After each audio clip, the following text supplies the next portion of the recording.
శ్రీ మహాలక్ష్మీదేవి. ఆమె ఆశీస్సులతో మన ఇంటికి ఐశ్వర్యం, సుఖం, శాంతి సమృద్ధిగా ప్రవహిస్తాయని మనం నమ్ముతాం.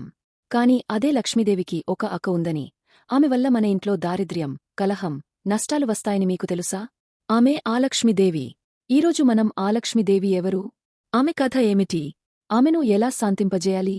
పురాణాల్లో చెప్పిన క్షీరసాగర మథనం సమయంలో దేవతలు మరియు అసురులు కలిసి పాలసముద్రాన్ని మథించినప్పుడు మొదటగా బయటకు వచ్చినది ఆలక్ష్మీదేవి అని కొన్ని వర్షన్లు చెబుతాయి.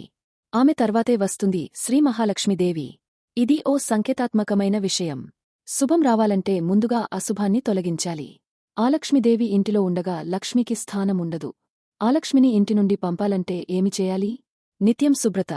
ఇంటి శుభ్రతే లక్ష్మికి ఆహ్వానం. అమావాస్య, శనివారాల్లో తిల దీపం వెలిగించడం. తిలతైలం, సెసమియోల్ తో దీపం వెలిగించడమే ఆలక్ష్మిని తొలగించే శక్తివంతమైన మార్గం. శ్రీ సూక్తం పవనం. ఇది లక్ష్మీదేవిని ఆహ్వానించే శక్తి మంత్రము. అలక్ష్మి నాశయామ్యహం అనే మంత్రంతో ఆమెని నిష్క్రమించమని ప్రార్థన. మంత్రం: అలక్ష్మిం నాశయామ్యహం, అశుభాం శీఘ్రమాశ్రయ. ఆలక్ష్మిని పంపిన తర్వాత లక్ష్మీదేవికి స్థానం కల్పించాలి.